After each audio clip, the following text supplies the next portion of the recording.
seja bem-vindo ao Se Liga na Educação. Meu nome é Ludmila Lima, eu sou professora e aqui nós vamos ter uma aula de ciências do 5º ano falando sobre a geração de energia. Vamos ver então as habilidades que serão trabalhadas nessa aula.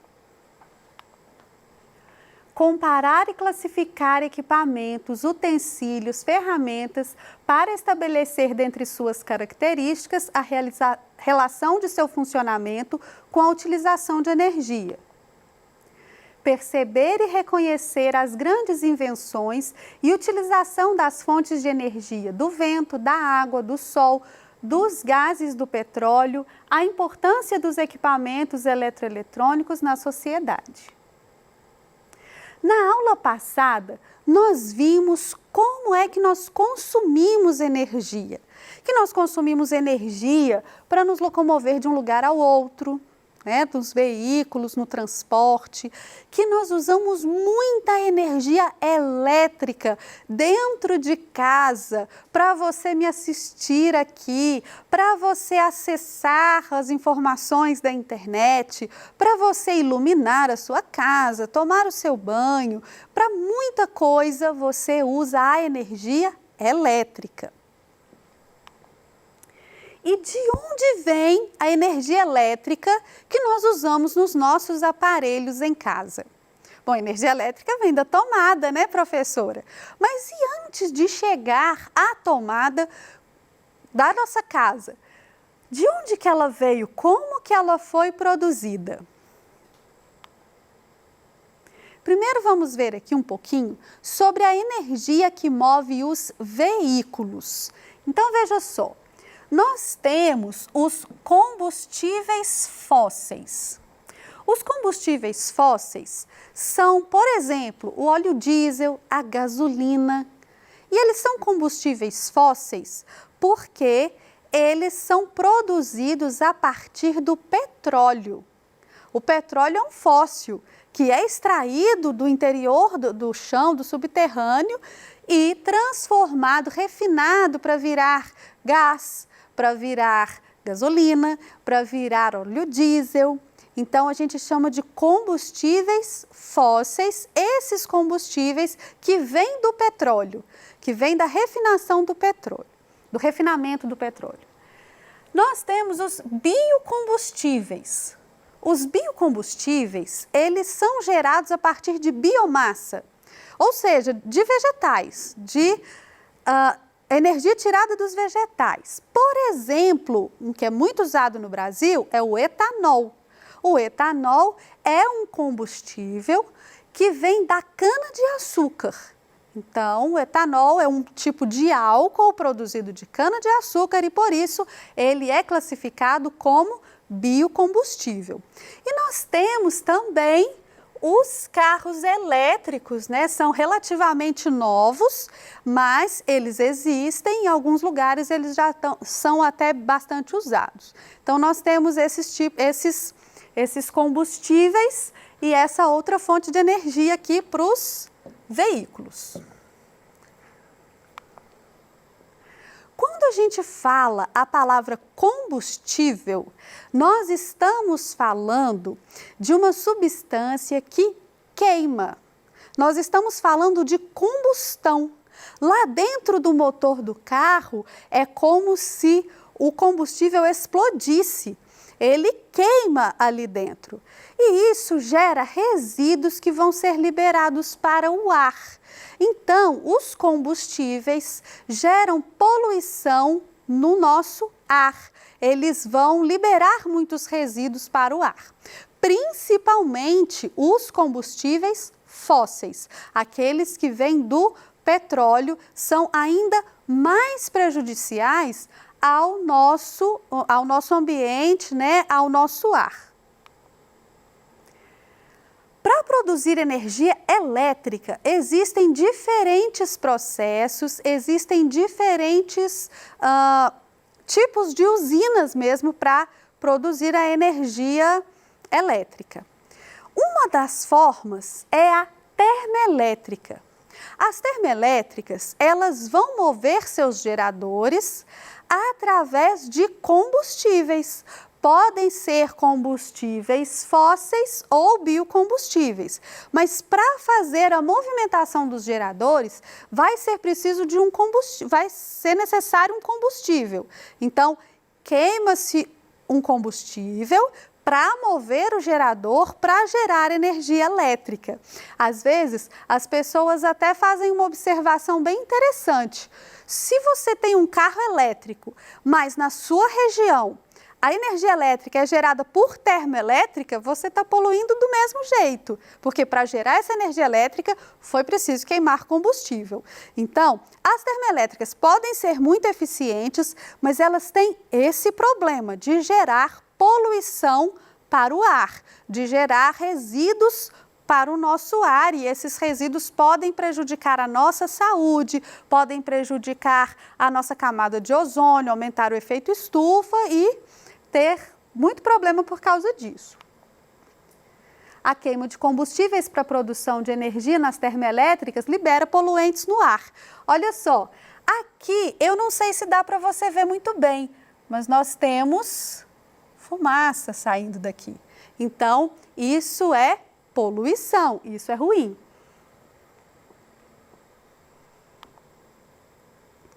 A energia cinética é a energia proveniente do movimento. Lembra que na aula passada eu disse para você prestar atenção na energia cinética, a energia proveniente do movimento? E eu te disse que uma bola num campo de futebol tem energia cinética, aquela bola que está sendo chutada ali. Um carro em movimento, o movimento das águas nos rios, o movimento de uma pedra que foi lançada. Isso é energia cinética, é a energia do movimento. E se a energia se transforma, como nós já falamos na última aula, então será que é possível transformar a energia cinética em outro tipo de energia, como por exemplo a eletricidade? Vamos ver isso a seguir. Aqui a gente tem a ilustração de uma usina hidrelétrica. A maior parte da energia elétrica consumida no nosso país ainda vem das usinas hidrelétricas. E como é que elas funcionam? Veja só, nós temos um curso d'água, que pode ser um rio, por exemplo. Aí a gente vai nesse curso d'água e faz um desvio para onde será construída a hidrelétrica.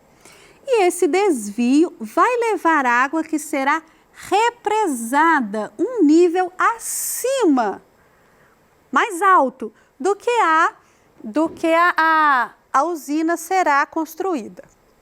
Quando a água é represada, ela vai ficando ali, né, com muita força para poder sair.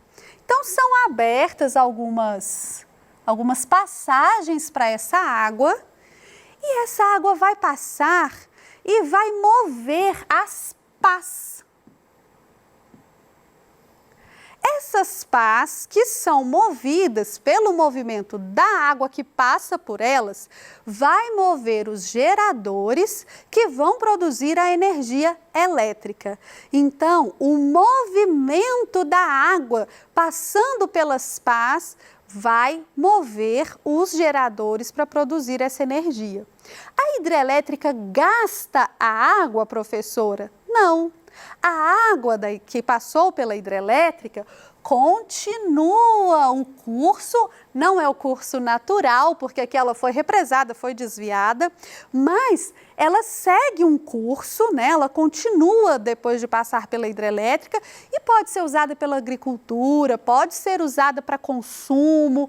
Essa água continua útil para a nossa utilização ou também para o meio ambiente. Então, na hidrelétrica, a gente transforma a energia cinética do movimento da água em energia elétrica que vai para a nossa casa para ser usada lá. A energia eólica. Energia eólica é a energia que vem do vento. Mas como assim, professora? Então, vamos lá. Vento é o ar se movimentando. Então, a gente tem o ar. Quando o ar se movimenta, nós chamamos de vento. Então, mais uma vez, nós temos aqui energia cinética, porque tem um movimento. O gerador da energia eólica, olha só, ele tem uma haste, ele tem os rotores, que são essas hélices, e aqui ele tem um eixo que, ao girar a hélice, vai girar esse eixo e vai fazer mover os geradores. Então, o movimento do vento gira a hélice gira o eixo e o eixo gira os geradores. Isso quer dizer que, quando nós falamos em energia eólica, nós estamos transformando a energia cinética de movimento do vento, de movimento do ar, em energia elétrica. A mesma energia elétrica que foi gerada pela água é gerada, a mesma energia, igual, para a gente consumir na nossa casa, na indústria e etc.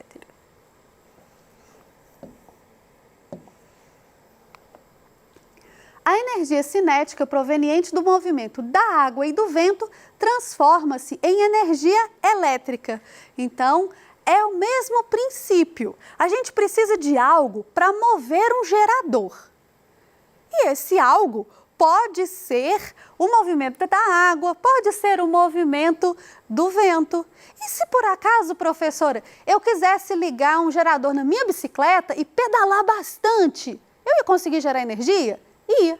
Só que você não ia conseguir gerar tanta energia assim a ponto de abastecer cidades e casas, né? Porque a gente tem um limite de resistência física. Mas é o movimento mesmo que faz esses geradores gerarem energia. Existe a geração de energia até com o movimento das ondas do mar. Só que ele não é tão utilizado quanto a energia eólica e a energia da hidrelétrica.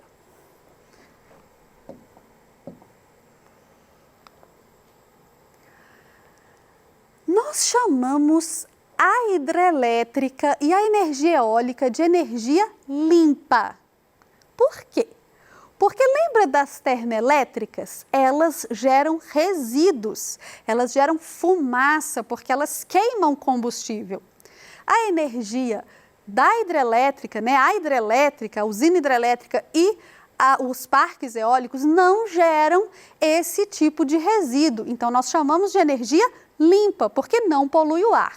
Mas será que eles têm impacto ambiental? Bom, eles têm impacto ambiental, sim.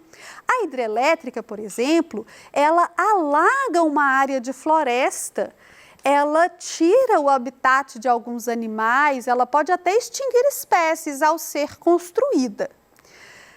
Os parques eólicos são relativamente novos, mas eles já têm estudos mostrando que eles prejudicam a vegetação e a fauna, né? Os animais que vivem ali no entorno. Mas esse impacto ambiental, apesar de ser considerável e ter que se prestar atenção nele, é menor do que o impacto de uma termoelétrica, por exemplo. A energia solar é a energia proveniente do Sol. O Sol gera energia naturalmente pela fusão dos átomos de hidrogênio. Isso acontece bem longe de nós. Essa energia atravessa o espaço para chegar até nós e quando ela chega aqui, nós conseguimos percebê-la pela luz, pelo calor. Então, o Sol gera energia. E nós conseguimos aproveitar essa energia para o nosso uso de diversas maneiras. Por exemplo, nós usamos os aquecedores solares, aquecedor para a água do nosso chuveiro.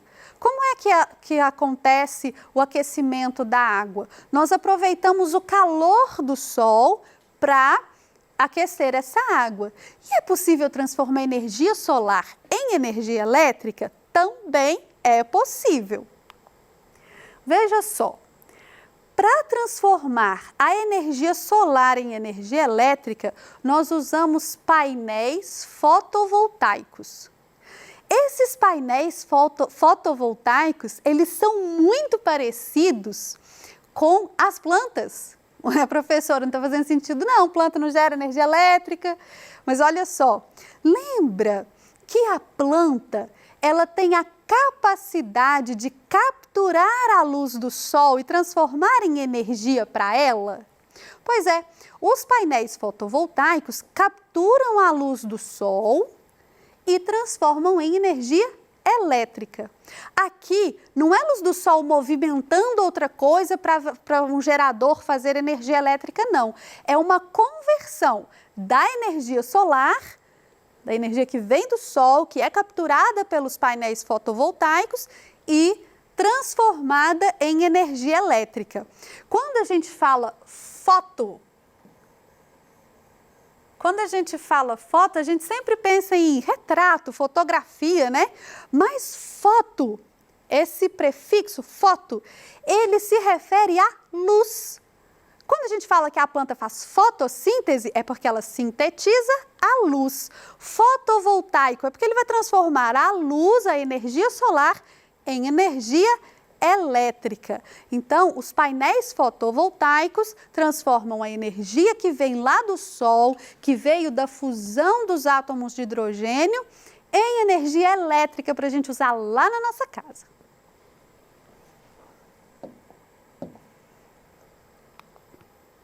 A energia solar apresenta o menor impacto ambiental entre os modos de geração de energia. Então, essas placas fotovoltaicas, elas não precisam de desmatar uma área para serem colocadas lá. Elas podem ser colocadas, por exemplo, nos nossos telhados, porque os nossos telhados recebem bastante luz solar. Elas precisam somente estar posicionadas de uma maneira que aproveitem bem a exposição ao sol. Então, elas não precisam alagar grandes áreas, não tem fumaça, não tem queima de combustível e, por isso, a energia solar é uma das fontes mais sustentáveis de energia para a gente poder consumir.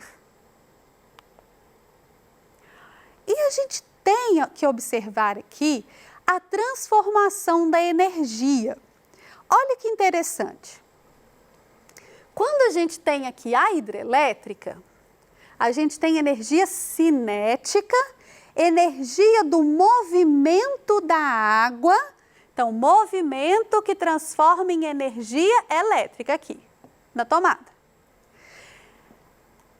A energia elétrica, quando eu ligo o ventilador, ela se transforma novamente em movimento. Aqui ela era movimento, aqui ela virou energia elétrica e aqui ela virou movimento novamente. Também pode acontecer assim, aqui era movimento, virou energia elétrica e aqui virou calor na cafeteira que aquece a água para fazer o café. Com a energia eólica é a mesma coisa, movimento virou energia e depois em casa ela pode virar movimento, ela pode virar iluminação, ela pode virar calor e ser usada de diversas maneiras. Na aula de hoje, nós vimos que a energia se transforma. A existência de tipos diferentes de usinas, a hidrelétrica, a termoelétrica, a eólica e painéis fotovoltaicos, e o impacto ambiental de cada tipo de geração de energia. É importante a gente se lembrar que, independente de como esteja sendo gerada a energia, nós não podemos desperdiçá-la. É preciso, como qualquer outra coisa, consumir com consciência. Eu espero que você tenha aprendido muito na nossa aula e que você leve o que você aprendeu para os seus hábitos diários. Muito obrigada por sua atenção e até a próxima aula!